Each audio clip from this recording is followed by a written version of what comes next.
Jadi dari mana tahu apa yang diyakini oleh Nabi? Dari bahasanya, dari ungkapan-ungkapannya. Dia yang menyebutkan, misalnya dalam doanya, Allahumma inni a'udzubika min adzabi jahannam wa a'udzubika min adzabil qabri. Artinya apa? Nabi yakin ada azab jahannam, sah? Dan Nabi yakin ada azab kubur. Ini ungkapannya. Kemudian ketika dia mengatakan Allahumma fashhad, ya Allah saksikan. Ini bahasa apa ini? Bahasa tubuhnya. Ya tak? Berarti nunjuknya kemana? Ke atas. Ya Allah. Berarti keyakinan Nabi Allah di atas. Sama juga dengan sebagian orang yang berteori Allah tidak mungkin di atas. Tapi ketika dia mengatakan La ilaha illallah, katanya ke atas juga telunjuknya. Iya kan? Salah, gigit sampai lokal. Nah. Jadi jelas ya. Jadi dari ungkapannya, baik ungkapan fisik maupun non fisik, dari bahasa verbal maupun non verbal. Jelas.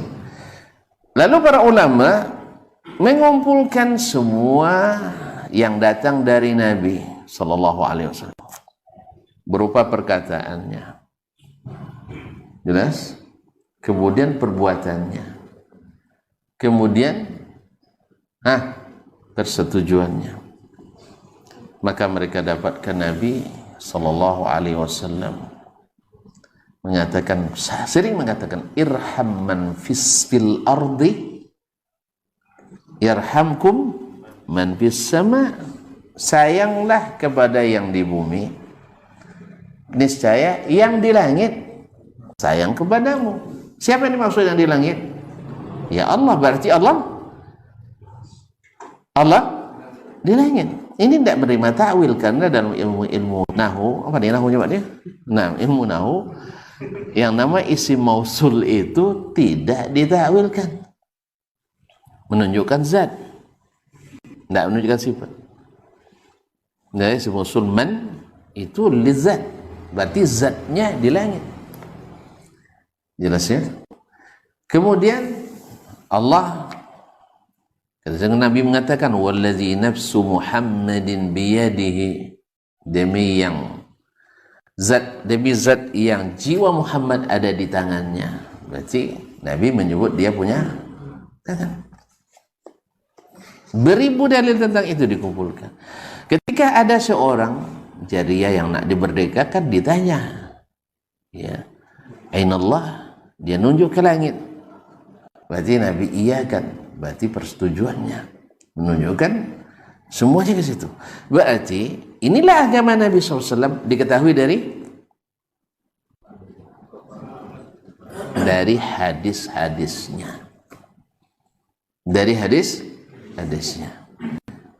dan biasanya Nabi berbicara bahasa kiasan atau bahasa biasa. Bahasa yang mudah dipahami oleh orang Arab langsung. Lalu ada yang mengklaim Nabi pakai bahasa kiasan dalam masalah keyakinan. Ini klaim ada buktinya? Nggak ada buktinya. Ada Ustaz, perkiraan ulama. Kalau perkiraan masuk bukti? Mohon maaf kaum muslimin muslimat ya, dengan segala hormat saya. Kemarin kita raya tidak sama. Yang satu dengan bukti tidak melihat, kan bukti juga. Yang satu dengan memperkirakan. Jadi perkiraan bisa jadi bukti? Tidak bisa. Makanya perkiraan tidak bisa diterima di mahkamah. Kamu lihat, saya kira Pak, jangan pakai kira-kira. Laku kira-kira. Ya? Misalnya ada kasus pencurian, datang beliau jadi saksi. Ya. Kamu waktu itu berada di mana? Kira-kira saya berada, bisa diterima? Makanya bukti tidak pakai kira-kira. Walaupun bukti itu bisa salah, bisa benar, tapi kalau sudah pakai kira-kira tidak masuk. Jelas? Jadi ketika mereka mengatakan menurut pemahaman, itu perkiraan. Tapi kenyataannya Nabi menyatakan seperti ini. Sudah jelas ya? Jadi Nabi SAW tidak mungkin para ulama-ulama besar menyalahi agama Nabi. Dari mana kita ketahui agama Nabi? Dari hadisnya tadi. Dari hadisnya. Ketika dia mengatakan Allah turun di sepertiga malam terakhir, tidak ada dia sebutkan turun rahmatnya dalam satu hadis pun. Kemudian kalau seandainya rahmatnya turun di sepertiga malam pertama, kenapa nunggu sepertiga malam? Apa gunanya? Rahmat itu turun setiap saat. Rahmat Allah turun setiap saat. Ada istimewanya sepertiga malam lagi?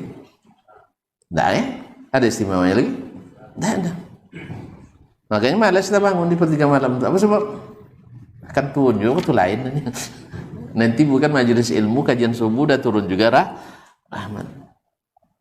Lalu ada yang bermasalahkan, misalnya kan subuh di sini, sepertiga malam di sini dengan sepertiga malam tempat lain tidak sama. Yang mana ini maksud? Antum kalau gitu nanti hari kiamat terjadi hari Jumat, atau tidak percaya? Jadi ada kiamat parsial nanti. Di Indonesia ada kiamat, di Amerika belum kiamat. Bukan? Berarti anda tak percaya bahwa kiamat hari Jumat? Percaya. Nah kalau percaya hari Jumat, percaya juga lah. Sebab ketika Jumat di Indonesia, di sana belum Jumat lagi, masih Sabtu. Masih Kamis. Masih Kamis. Berarti duluan kiamat di Indonesia dari di. Jadi kaum muslimin dan muslimat dirahmati Allah.